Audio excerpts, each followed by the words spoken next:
Hello everyone. आज इस video में कवर करेंगे बिहार एंड यूपीएसआई के मॉक टेस्ट के सेट नंबर 3 के बारे में। अगर आपने इससे पहले के बाकी के 2 सेट्स को नहीं देखा है तो प्लेलिस्ट जाकर के चेक कर लीजिए, वहाँ पे आपको मिल जाएगा। इसमें हम लोग 50 क्वेश्चंस रोज़ाना देखते हैं 8:30 बजे रात को, तो आप हमारे साथ रोज़ाना प्रैक्टिस कर सकते हैं। इसका PDF आपको टेलीग्राम ग्रुप पर प्रोवाइड करा दिया जाता है, जहाँ से आप डाउनलोड करके भी सेट लगा सकते हैं। ठीक है, तो चलिए इस वीडियो को शुरू करते हैं, देखते हैं 50 क्वेश्चन में से आप कितना स्कोर कर पाते हैं। लेकिन वीडियो को शुरू करने से पहले बात कर लेते हैं कि कल का होमवर्क आपका क्या रहेगा। तो देखिए, केमिस्ट्री में जो कि लास्ट टॉपिक बचा हुआ है, कुछ प्रमुख तथ्य आप पढ़ लेंगे। लूसेंट सब्जेक्टिव 234 में देख लीजिएगा। रिविजन्स के तौर पे बायोलॉजी में दे रहा हूँ रक्त परिसंचरण तत्व, काफ़ी अच्छा टॉपिक है, इसको अच्छे से पढ़ लीजिएगा। और टॉपिक वाइज में एक दिया जा रहा है बौद्ध और जैन धर्म, ये बहुत ही ज़्यादा पूछा जाने वाला टॉपिक है, तो इसको अच्छे से कवर करेंगे बौद्ध और जैन धर्म को। करंट अफेयर्स में अप्रैल 2021 को आप रिवीजन कर लीजिएगा। मैंने आपको मार्च का भी करंट अफेयर्स कंप्लीट करा दिया। अगर आपने नहीं देखा है तो प्लेलिस्ट में जाकर के चेक कर लीजिएगा।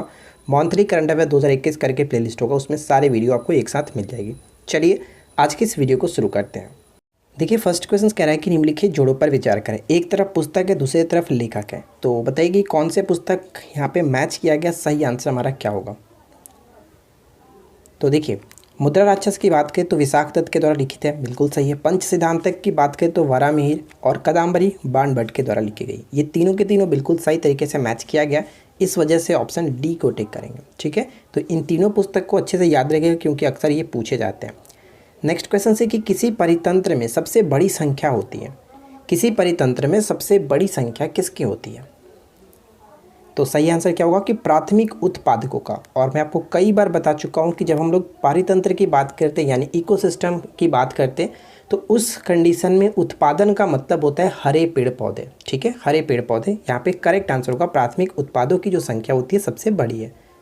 थर्ड क्वेश्चन से निम्न में से कौन सा रोग नाइट्रेट संदूषित भोजन तथा जल के उपयोग द्वारा होता है। नाइट्रेट संदूषित भोजन तथा जल के उपयोग द्वारा होता है। इस प्रश्न का सही उत्तर हो जाता है ब्लू बेबी सिंड्रोम। ठीक है, ब्लू बेबी सिंड्रोम जो होता है वो नाइट्रेट की मात्रा बढ़ने से होता है। भोजन में या फिर जल में नाइट्रेट की मात्रा अगर वृद्धि हो जाए तो वो हो जाता है ब्लू बेबी सिंड्रोम। और इसके बारे में हम यहाँ पे पढ़ भी सकते हैं कि ब्लू बेबी सिंड्रोम एक ऐसी स्थिति है जो कि किसी शिशुओं में जन्म के कुछ समय बाद शुरू हो जाती है। और इस बीमारी में क्या होता है कि त्वचा का रंग नीला पड़ जाता है, जिसे हम लोग एक और नाम से जानते हैं साइनोसिस भी कहा जाता है। ये आपको याद रखना, साइनोसिस। नेक्स्ट क्वेश्चन कह रहा है कि नागरहोल राष्ट्रीय उद्यान के संदर्भ में निम्नलिखित कथनों पर विचार करें। नागरहोल राष्ट्रीय उद्यान के संदर्भ में 2 पॉइंट्स यहाँ पे दिए हैं, दोनों को पढ़िए और बताइए कि कौन सा कथन सही होगा। तो देखिए फ्रेंड्स, पहला पॉइंट कह रहा है कि कामिनी जो नदी है वो नागरहोल और बांदीपुर राष्ट्रीय उद्यान के बीच सीमा बनाती है। क्या ये सही है? बिल्कुल सही, इसमें कोई दिक्कत नहीं, ध्यान रखिएगा काबिनी नदी। ठीक है। सेकेंड पॉइंट है कि यह कर्नाटक और तमिलनाडु में स्थित है। जो नागरहोल राष्ट्रीय उद्यान है वो सिर्फ और सिर्फ कर्नाटक में पड़ता है, ना कि तमिलनाडु में। तो इस वजह से ये सेकंड पॉइंट गलत हो जाता है। करेक्ट आंसर केवल और केवल एक होगा, ऑप्शन ए को टिक करेंगे। चलिए अगला पॉइंट देखिए। नेक्स्ट क्वेश्चन है कि सूची 1 को सूची 2 के साथ सुमेलित कीजिए। तो बताइए यहाँ पे कौन किसके साथ सही तरीके से मैच होगा। एक एक करके देखते हैं। अगर हम यहाँ पे जूल की बात करें तो जूल कार्य का मात्रक है, तो ए का 2 के साथ मैच होना चाहिए। ए का 2 के साथ सिर्फ और सिर्फ एक ही ऑप्शन में मिल रहा है, राइट आंसर हो जाएगा ऑप्शन डी। चलिए उसी तरह से अगर हम बात करें एम्पियर, तो एम्पियर विद्युत धारा की इकाई होता है, तो बी का फर्स्ट होगा। तो बी का फर्स्ट यहाँ पे बिल्कुल सही है। वोल्ट की बात करें तो विभवांतर, और उसी तरह से कैलोरी ऊष्मा। तो कुल मिलाकर देखिए ऑप्शन हमारे यहाँ पे डी बिल्कुल सही तरीके से मैच कर रहा है। नेक्स्ट वन क्या कह रहा है कि फैट्स यानी कि वसा के संबंध में कौन सा कथन सही नहीं है। तो अच्छे से पढ़ लीजिए और बताइए कि कौन सा पॉइंट सही नहीं है। देखिए, कुछ लोग कमेंट्स कर रहे थे कि इस सेट्स में करंट अफेयर्स नहीं डाला जा रहा है। तो करंट अफेयर्स में जानबूझ करके नहीं डालता हूँ, क्योंकि करंट अफेयर्स ऑलरेडी हम लोग बहुत सारे वीडियो देख रहे हैं, तो इसमें इंक्लूड नहीं करता हूँ, ताकि 2-4 क्वेश्चन आपका जो भी हो वो जीके का ही कवर हो जाए। इस वजह से करंट अफेयर्स नहीं इंक्लूड करता हूँ। ठीक है, तो देखिए वसा के अगर संबंध में बात करें यहाँ पे, तो इनका संश्लेषण माइटोकॉन्ड्रिया में होता है, ये सही है। वसा सामान्यतः 30 डिग्री पर ठोस अवस्था में होता है, ये पॉइंट गलत है। 30 डिग्री नहीं, 20 डिग्री सेल्सियस होना चाहिए। 20 डिग्री यहाँ पे गलत है, ऑप्शन हम बी को टिक करेंगे, जो कि यहाँ पे 20 डिग्री सेल्सियस होना चाहिए था। चलिए थर्ड पॉइंट कह रहा है कि 1 ग्राम वसा से 9.3 किलो कैलोरी ऊर्जा उत्पन्न होती है, ये सही है, यानी कि करेक्ट आंसर हम ऑप्शन बी को टिक कर सकते हैं। देखिए अगला प्रश्न क्या कह रहा है कि अवमूल्यन शब्द का अर्थ क्या होता है। अवमूल्यन शब्द का अर्थ क्या होता है। तो ध्यान दीजिएगा, अवमूल्यन शब्द के अर्थ के रूप में कहते हैं कि अन्य मुद्रा की तुलना में स्वदेशी मुद्रा के मूल्य को घटाना, ये अवमूल्यन का अर्थ होता है। नेक्स्ट वन है कि भारतीय दंड संहिता में पुल्लिंग वाचक शब्द का प्रयोग किया गया। भारतीय दंड संहिता में पुल्लिंग वाचक शब्द का जो प्रयोग किया गया, किसके लिए? तो हर व्यक्ति के लिए, चाहे वो नर हो या फिर नारी, पुल्लिंग शब्द का प्रयोग, ऑप्शन सी को टिक करेंगे। पढ़ सकते हैं कि भारतीय दंड संहिता की धारा 8 के अनुसार पुल्लिंग वाचक शब्द जहां प्रयोग किए गए हैं वे हर व्यक्ति के बारे में लागू होता है, चाहे वो नर हो या फिर नारी हो। तो ये आपको याद रखिएगा। चलिए अगला पॉइंट देखिए। नेक्स्ट वन कह रहा है कि किस गवर्नर जनरल ने 1911 में भारत की राजधानी कोलकाता से दिल्ली स्थानांतरित करने की घोषणा की थी? तो इस प्रश्न का सही उत्तर क्या होगा? अगर आपने ऑप्शन सी को टिक किया है तो आपने गलती की है, क्योंकि यहाँ पे मैं आपको बता दूं कि जो 1911 में भारत की राजधानी कोलकाता से दिल्ली स्थानांतरित करने की बात की गई थी, लॉर्ड हार्डिंग द्वितीय ने किया था। इस वजह से ऑप्शन हम डी को टिक करेंगे, ना कि लॉर्ड हार्डिंग, क्योंकि लॉर्ड हार्डिंग का जो काल था 1844 से 1848 तक था, जबकि लॉर्ड हार्डिंग द्वितीय का जो समय था वो 1910 से 1916 था। तो इस वजह से हम यहाँ पे ऑप्शन डी को टिक करेंगे। ये चीज़ आपको याद रखना है। देखिए अगला प्रश्न कह रहा है कि विजयनगर साम्राज्य के संबंध में कौन, जो कि यहाँ पे सुमेलित नहीं है, ठीक है, बताइए विजयनगर साम्राज्य के संबंध में कौन सुमेलित नहीं है? तो सैनिक विभाग कदाचार कहा जाता था, मनुष्यों का क्रय विक्रय को वेशभग कहा जाता था, ये भी सही है, और टकसाल विभाग जो होता था उसको जोरी खाना भी कहा जाता था। ये तीनों के तीनों सही है, लेकिन गलत यहाँ पे है कि विजयनगर साम्राज्य की जो मुद्रा थी इसको हुड कहा जाता था। ये पॉइंट गलत है, क्योंकि विजयनगर साम्राज्य की जो मुद्रा होती थी उसको पैगोडा के नाम से जाना जाता था, जबकि हुड जो है ये किसका था? तो बहमनी राज्य की मुद्रा थी। तो इसको आप अच्छे से याद रखिएगा। अगला पॉइंट देखिए। नेक्स्ट वन है कि भारत का मुख्य निर्वाचन आयुक्त अपना पद धारण करता है। भारत के जो मुख्य निर्वाचन आयुक्त होते हैं वो अपना पद धारण करते हैं।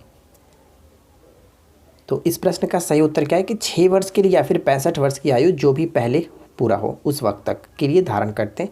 एक क्वेश्चन आपसे पूछता हूँ, मुख्य निर्वाचन आयुक्त वर्तमान में कौन है? कमेंट्स करके जल्दी से राइट आंसर बताइएगा। चलिए अगला पॉइंट देखिए। नेक्स्ट क्वेश्चन है कि निम्नलिखित में से कौन सा संविधान संशोधन यह कहता है कि ग्राम पंचायत में 1/3 जो सीटें होंगी महिलाओं के लिए आरक्षित होनी चाहिए, 1/3 जो सीट होगी वो महिलाओं के लिए आरक्षित होनी चाहिए? किस संविधान संशोधन में ये बात कही गई है? तो 73वां संविधान संशोधन यहाँ पे सही आंसर है, ऑप्शन डी करेक्ट है। नेक्स्ट क्वेश्चन कह रहा है कि राजकोषीय नीति संबंध है। बताइए कि राजकोषीय नीति जो है वो संबंधित है किससे? तो इस प्रश्न का सही उत्तर हो जाता है लोक राजस्व और व्यय से। यहाँ पे करेक्ट आंसर होगा ऑप्शन बी। फ्रेंड्स अगर आपको वीडियो पसंद है तो प्लीज़ वीडियो को लाइक कर दीजिएगा, दोस्तों के साथ शेयर कर दीजिएगा, और चैनल पे पहली बार है तो चैनल को सब्सक्राइब करके नोटिफिकेशन बिल को ऑन रखिए, क्योंकि रोज़ाना इसी तरह के आपको न्यू अपडेट्स मिलते रहते हैं। अगला प्रश्न देखिए, प्राचीन नगर तक्षशिला निम्नलिखित में से किनके बीच स्थित था? प्राचीन नगर तक्षशिला जो था वो किनके बीच स्थित था? तो सही आंसर क्या है? सिंधु और झेलम। यहाँ पे करेक्ट आंसर ऑप्शन ए को टिक करेंगे, सिंधु और झेलम। नेक्स्ट देखिए, जब एक ठोस पिंड को पानी में डुबोया जाता है तो उसके भार में ह्रास हो जाता है। यह ह्रास कितना होता है? यह ह्रास जो होता है वो कितना होता है? भार में जो कमी आता है वो कह सकते हैं कि विस्थापित पानी के भार के बराबर, यानी कि करेक्ट आंसर ऑप्शन ए यहाँ पे सही होगा। अगला पॉइंट देखिए, कृष्णदेवराय का उड़ीसा के शासक प्रतापरुद्र गजपति के विरुद्ध अभियान को किस इतिहासकार ने 16वीं सदी के भारतीय इतिहास के सबसे शानदार सैनिक घटना कहा था? Nilkanth Shastri, C will be correct answer. Next one, Karera वन्यजीव अभयारण्य भारत के निम्नलिखित राज्यों में से कहाँ स्थित है? करेरा वन्यजीव अभयारण्य। तो इस प्रश्न का सही उत्तर हो जाता है करेरा वन्यजीव अभयारण्य मध्य प्रदेश, ठीक है, D will be correct answer, Madhya Pradesh. Next one क्या है कि निम्नलिखित में से कौन असत्य है? बताइए कि निम्नलिखित में से कौन असत्य है? चारों पॉइंट्स में से क्या गलत है? तो पहला पॉइंट कह रहा है कि यूरेनियम को भविष्य का ईंधन के नाम से जाना जाता है। क्या ये सही है? जी नहीं फ्रेंड्स, ये पॉइंट गलत है, क्योंकि भविष्य के ईंधन के रूप में हम लोग किसे जानते हैं? तो ध्यान दीजिएगा, भविष्य के ईंधन के रूप में हाइड्रोजन को जाना जाता है। और अगर हम बात करें कि यहाँ पे यूरेनियम, तो यूरेनियम को आशा की धातु के नाम से जाना जाता है। ये पॉइंट्स आपको याद रखना है, ठीक है। उसी तरह से 2 और पॉइंट्स आप याद रख लीजिएगा। जैसे अगर हम बात करें कि भविष्य की धातु किसे कहते हैं? टाइटेनियम को, और भय का धातु प्लूटोनियम को कहा जाता है। यूरेनियम तो मैंने आपको बताया दिया आशा की धातु, और एक और याद रख सकते हैं जीवन चक्र धातु किसे कहते हैं? रेडियम को। ठीक है, ये सभी पॉइंट्स पूछे जाते हैं। नेक्स्ट पॉइंट देख लीजिए कि झारखंड में सिंहभूम जिले के जादूगोड़ा क्षेत्र जो यूरेनियम के उत्खनन के लिए काफ़ी फेमस है, बिल्कुल इंपॉर्टेंट है, ध्यान रखेंगे। और जो पिच ब्लेंड होता है वो यूरेनियम का ही प्रमुख अयस्क के रूप में माना जाता है। तो यहाँ पे जो गलत किया गया था वो ऑप्शन ए है, इस वजह से ए को टिक करेंगे। चलिए नेक्स्ट वन देखिए, निम्नलिखित मिलान में से कौन सा मिलान सही नहीं है। तो चारों में से कौन गलत तरीके से मैच किया गया वो आपको फाइंड आउट करना है।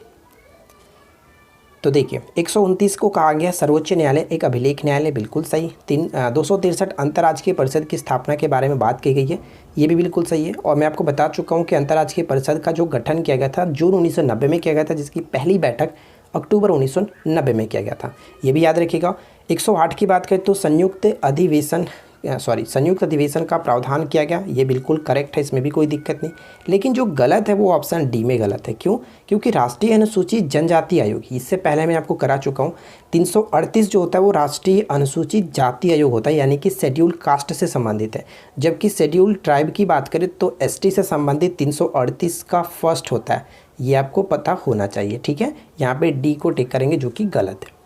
चलिए आगे देखते हैं। नेक्स्ट वन की एलो पेरिल के नाम से कौन सा देश जाना जाता है। एलो पेरिल के नाम से कौन सा देश जाना जाता है। तो इस प्रश्न का सही उत्तर हो जाता है चीन को जानते हैं एलो पेरिल। नेक्स्ट देखिए कि निम्न वादों में से कौन सा एक वाद भारतीय दंड संहिता की धारा 34 से संबंधित है। धारा 34 से संबंधित है, बताइए।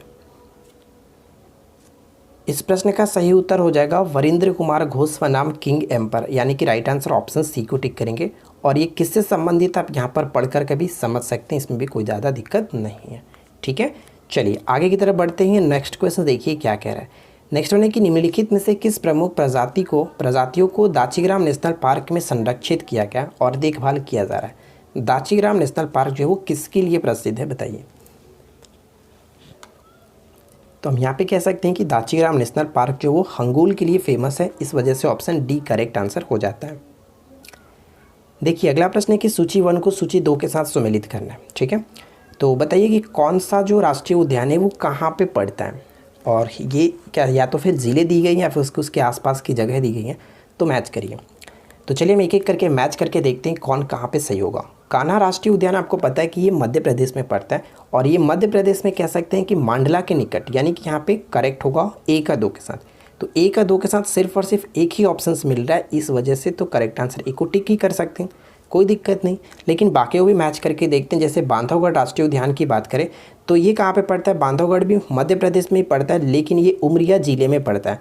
तो यहाँ पे कह सकते हैं कि बी का 4 के साथ होगा, तो बी का 4 के साथ देख सकते हैं यहाँ पे मैच कर रहा है।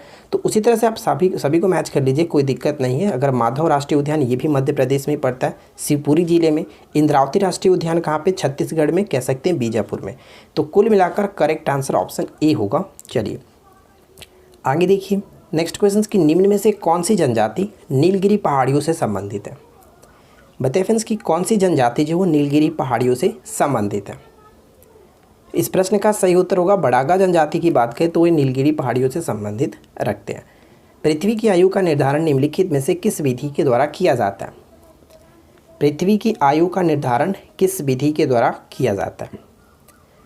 राइट आंसर होगा यूरेनियम डेंटिंग विधि, D will be correct answer. Vijayanagar साम्राज्य में आए यात्रियों का सही क्रम क्या है। इस पर मैंने एक अलग से वीडियो बनाया था, ट्रिक के माध्यम से आपको याद भी रहा था किस तरह से रख सकते हैं याद। नहीं देखा है तो आप सर्च कर लीजिएगा, आपको मिल जाएगा। तो विजयनगर साम्राज्य में आए यात्रियों का सही क्रम क्या है। मैंने आपको ट्रिक बताया था निकलो नुनुज, जो कि अब्दुल पाके बार से, इस तरह से मैंने आपको कुछ याद कराया था, जाकर के आप ट्रिक के माध्यम से अच्छे तरीके से समझ लीजिएगा। फिलहाल मैं आपको डायरेक्ट बताता हूँ कि करेक्ट आंसर क्या है। देखिए सबसे पहले अगर हम बात करें कि कौन आया था, तो करेक्ट आंसर यहाँ पे देखिए निकोलो जो क्वांटी था वो सबसे पहले आया था, यहाँ पे कह सकते हैं। उसके बाद अगर हम बात करें तो नुनीज यहाँ पे होगा, ठीक है। और उसके बाद यहाँ पे देखें तो डोमिंग पायस और बारबोसा। डोमिंग पायस और बारबोसा जो थे वो कृष्ण देवराय के समय में आए थे, जबकि निकोलो क्वांटी जो था वो देवराय प्रथम के समय में आया था और ये देवराय द्वितीय के समय में आया था। तो कुल मिलाकर यहाँ पे करेक्ट होगा ऑप्शन डी, 1 2 3 4 यहाँ पे सही हो जाता है। बारीकी से आप समझना चाहते हैं तो मैं आपको एक बार फिर से रिकमेंड करूँगा कि आप हमारे जाकर के ट्रिक वाली वीडियो को देख लीजिएगा, बारीकी से समझा दिया ताकि आपको कभी भी कोई दिक्कत ना हो। नेक्स्ट क्वेश्चन देखिए कि निम्नलिखित समितियों में से किसके द्वारा वित्तीय समावेशन पर अपनी संस्तुतियाँ दी गई है। वित्तीय समावेशन पर अपनी संस्तुतियाँ जो कि दी गई है। तो राकेश मोहन समिति यहाँ पे करेक्ट आंसर हो जाता है। नेक्स्ट पॉइंट कह रहा है कि भारतीय संसद द्वारा पारित जीएसटी संविधान संशोधन विधेयक को स्वीकृति देने वाला पहला भारतीय राज्य कौन था। यानी जीएसटी संविधान संशोधन विधेयक को स्वीकृत करने वाला, अपनाने वाला वो पहला राज्य कौन सा था। तो फर्स्ट जो स्टेट था वो था असम, यानी कि correct answer option C. GST किस प्रकार का टैक्स है, तो ध्यान रखिएगा अप्रत्यक्ष कर है, ठीक है, अप्रत्यक्ष कर, goods and service tax. Uber cup किस खेल से संबंधित है। उबेर कप किस खेल से संबंधित है। तो उबेर कप का संबंध बैडमिंटन से होता है, ये आपका राइट आंसर होगा ऑप्शन सी। देखिए नेक्स्ट क्वेश्चन क्या है कि प्राइवेट प्रतिरक्षा का अधिकार किससे संबंधित है। ये क्वेश्चंस भी पूछा जा चुका है, यूपीएसआई का है क्वेश्चंस, प्रीवियस ईयर का ही है। तो प्राइवेट प्रतिरक्षा का अधिकार किससे संबंधित है, तो करेक्ट आंसर होगा ऑप्शन सी, संपत्ति यहाँ और शरीर दोनों से संबंधित है। यहाँ पे सी बिल्कुल करेक्ट आंसर कि प्राइवेट प्रतिरक्षा का अधिकार शरीर और संपत्ति से। यहाँ पे पढ़ सकते हैं कि प्राइवेट प्रतिरक्षा का अधिकार शरीर और संपत्ति दोनों से संबंधित है। भारतीय दंड संहिता की धारा 97 में प्रत्येक व्यक्ति को समान शरीर पर प्रभाव डालने वाले अपराध के विरुद्ध अपने शरीर व अन्य व्यक्ति के शरीर की प्रतिरक्षा का अधिकार देता है। क्लियर, आगे बढ़ते हैं। नेक्स्ट वन देखिए, पंचायत समिति के सदस्य जो होते हैं वो किस तरह से जो कि मनोनीत किए जाते हैं, निर्वाचित किए जाते हैं, बताइए क्या होगा सही आंसर। तो पंचायत समिति के जो सदस्य होते हैं हम कह सकते हैं कि वो प्रत्यक्ष रूप से जनता के द्वारा निर्वाचित होते हैं, यानी कि सी यहाँ पे बिल्कुल करेक्ट आंसर हो जाता है। नेक्स्ट क्वेश्चन की अनुपातिक प्रतिनिधित्व की व्यवस्था निर्वाचन क्रिया प्रणाली के रूप में सुनिश्चित करती है। तो अल्पसंख्यकों के प्रतिनिधित्व को, यानी कि D will be correct answer. अगले के नेक्स्ट क्वेश्चन क्या कह रहा है कि भारतीय सर्वोच्च न्यायालय के संबंध में निम्नलिखित में से कौन सा कथन सही है। क्या होगा यहाँ पे करेक्ट आंसर। तो देखिए चारों पॉइंट्स दिए गए, चारों में से बताइए कि कौन सा यहाँ पे सही होगा सर्वोच्च न्यायालय के संबंध में। तो करेक्ट आंसर यहाँ पे होगा ऑप्शन डी, यानी कि इसका मूल, अपीलीय और परामर्श संबंधित क्षेत्राधिकार है, तीनों टाइप का होता है, इस वजह से ऑप्शन डी को टिक करेंगे। साथ ही साथ हम यहाँ पे पढ़ भी सकते हैं, यहाँ पे हम पढ़ सकते हैं कि संविधान के अनुच्छेद 124 में उच्चतम न्यायालय के गठन से संबंधित प्रावधान दिए गए, जिसमें कहा गया है कि उच्चतम न्यायालय में एक मुख्य न्यायाधीश के साथ 7 अन्य न्यायाधीश होंगे तथा संसद द्वारा समय समय पर न्यायाधीशों की संख्या का निर्धारण कर सकती है। यानी संसद समय समय पर न्यायालयों में संख्या की बढ़ोतरी घटोतरी कर सकती है, निर्धारण कर सकती है, ठीक है।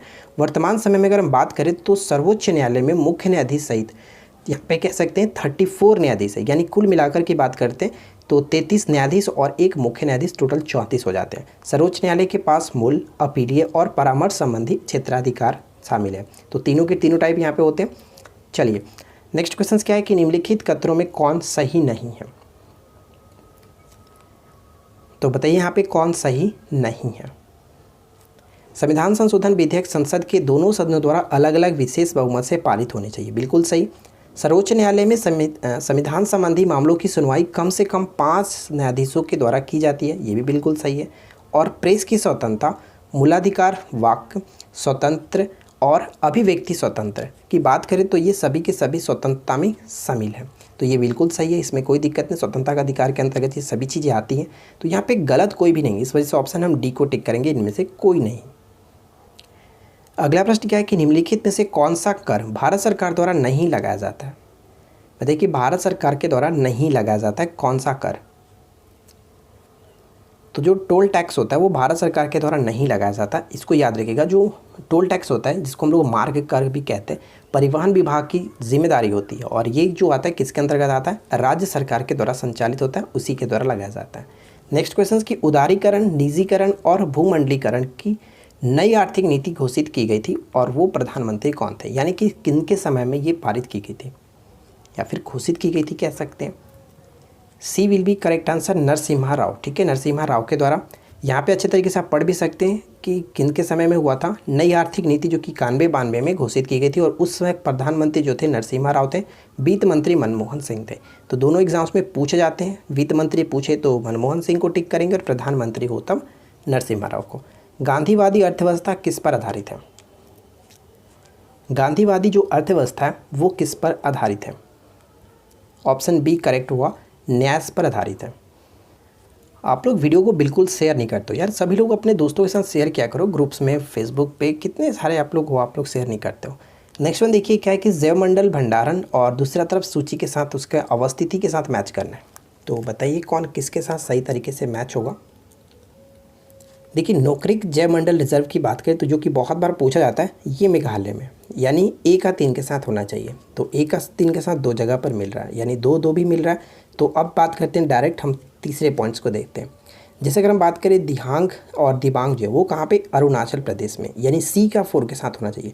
तो सी का 4 के साथ करेक्ट आंसर ऑप्शन बी को टिक करेंगे, ध्यान रखिएगा।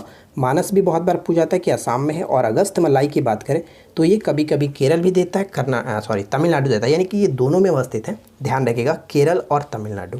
ठीक है, चलिए आगे बढ़ते हैं। नेक्स्ट क्वेश्चन की परितंत्र में, पारिस्थितिकी तंत्र के जैविक घटकों में कौन उत्पादक घटक है। तो मैंने आपको स्टार्टिंग में ही बताया था कि उत्पादक की जब हम बात करते हैं तो उस कंडीशन में क्या होता है, हरे पेड़ पौधे की बात की जाती है, ठीक है ना।